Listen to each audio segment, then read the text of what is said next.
Okay, here we are yet again, Hotel Barracuda. It's Tuesday morning, Paddy Expat Club, and as always, I'm interviewing our speaker, Tom Bachman. So if you'd like to say hello to everybody. Hello, everybody from Thailand.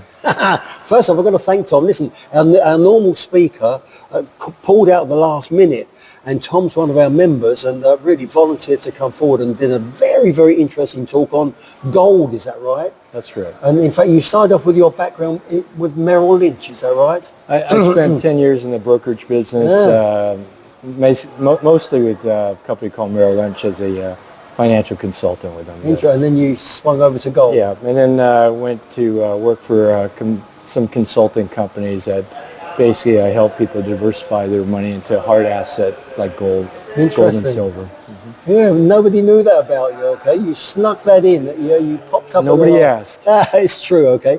But what I like about you started with something interesting, which was with the Tomb of the Pharaohs. Mm-hmm. Talk a little bit about that. Well, because historically, gold's been around for like 6,000 years. Yeah. When they entombed many of the tombs in Egypt, the pharaohs, what did you find mostly? It was hard assets, particularly gold. You didn't find Egyptian paper currency paper currency because it doesn't last infinity. So that was where it is, okay? And then you mentioned it's a good hedge against inflation. Right. Because of the way gold is, it's a store of value. Yes. And so the illustration, especially in America, is that if you had a $20 gold piece in, say, the early 1900s and a $20 US dollar, they both bought a nice three-piece suits back then. Yes. Nowadays, that $20 bill, you could hardly get a walking stick. It's true. Whereas that $20 gold piece is equivalent to the current level around $3,200 US dollar. You could buy a maybe two very nice suits. Yep. So that's inflation. That's a good illustration. It's true, mate, and that was a good example, okay? And then you mentioned different people have got different things. A lot of people say it's ideal for saving, and others are ideal for speculators. So talk first off about the savers. Well, and that's probably inbred with the culture. Yes. Growing up in an Asian family, I'm Vietnamese American. My mother was very conservative. She bought a lot of gold jewelry. I didn't understand why at the time. I thought maybe it was just for the aesthetic and cosmetic. But people in Asia, they don't understand what 401k or IRA or retirement accounts is. And they certainly don't trust the banks because many of the banks may go under tomorrow. Yes. So they put their hard-earned currency, they're bought here in Thailand, and they buy gold at the gold markets. It's true. That's their form of saving. Yeah. As far as speculators, I would say that not so much the Thai people, unless they're the very, very super affluent, rich. Yeah. And no different going to a casino or taking risk and putting a bet down and hoping that tomorrow I'm going to double it up. Yeah. They can speculate and do it that way as well. Yeah, all fascinating thing, okay. And then another interesting thing you raised, you asked the question of everybody, how much gold is there? And this is a big question a lot of people ask. Right. It's not infinitum. There's a finite amount on this good earth. And all that they've unearthed right now is equivalent to about 4.3 Olympic-sized swimming pool. And so that's the volume. Is that all? And if you're familiar with the Statue of Liberty, the base of the Statue of Liberty that holds the beautiful lady, it's about 76% of the volume that you can put all that gold into. Unreal, right?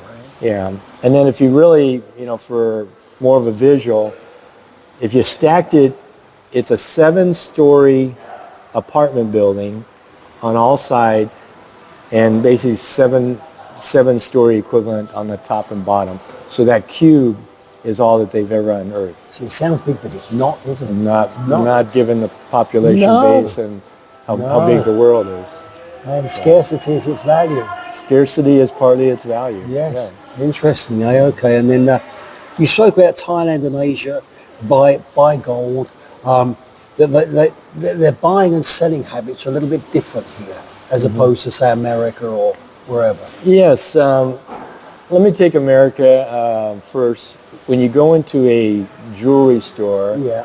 you buy gold bracelets, watches, necklaces, and they're going to price it not only for the gold content, Yeah. but also how delicate, how much workmanship That's it, for they the put into it, aesthetics as well, for the yes. aesthetics. So it could be thousands of dollars above Yes. what the going rate is. Versus here, and I've experienced not only here in Thailand, but Saudi Arabia, to some of the gold markets, they basically just take the jewelry, And they put it on a scale, that's it. they weigh it, and whatever today's market price is, that's what the That's cost it, is, great. and away you go. Yeah, so no consideration for the time or the The aesthetics or the workmanship, workmanship. absolutely not. Unreal, Absolutely. eh? Yeah.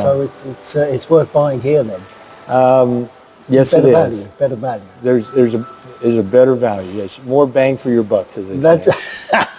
That's okay. And then there's a general, taking the current market, this fear of the banking system at the moment you mentioned again. Sure, and that's widespread. It's It not is. isolated to here or Europe or America. Yeah. Unfortunately, the corruption is everywhere. Yes.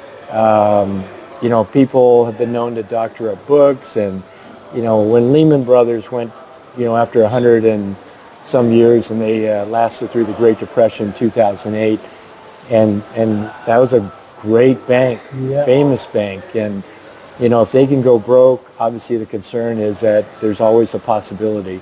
There is. So take control of your own hard work, your retirement, your saving, and when you own physical gold, it's in your tangible hands, and put in a safe box. Well, that was going to be my last question to the people. Look, should you buy gold? I know you're not an expert, but in your opinion. In normal times, you should always be diversified. Yes, of course. Gold is called for as part of a balanced portfolio, along with stocks, bonds, real estate, cash, precious metals. Without a doubt, you should have some. Gold is less volatile than stocks and shares, is that right or not? Depends on the timing. Oh, well, of course, yeah. Yeah, January 1st till now, which is end of April, Yeah. gold's up approximately 26%. Well, The stock market, NASDAQ's down like 16%, That's it. S&P 500's down 10%. yeah. So volatility works both ways. It could does. go up Oh, and yeah, be volatile, or okay. go down and be volatile. Yes, And some people have lost money when prices go up because they're shorting it. yeah. So, but yeah, to answer your question, yes, But it's worth stay dabbling. diversified. It's worth dabbling. If you got the money to play the game, it. take the risk. Get some jewelry and carry it around with you. Just watch where you walk, is that right? That's right. Now listen, Tom, I've got to thank you again for stepping in the last minute. Not a problem. I enjoyed But it. sadly, because it's the last minute, I don't have a certificate for you, so we can do this. You know what? Your handshake is good This enough. is your certificate for now, all right? And then next week we will give him a certificate. It's okay. So It's thank okay. you very much. All right. Very good. Okay, You're so look, that's it. Bye-bye. Hotel Barracuda. Next Tuesday, come and join us. Good meals, good camaraderie, excellent speakers, good members. Come and join us. Done.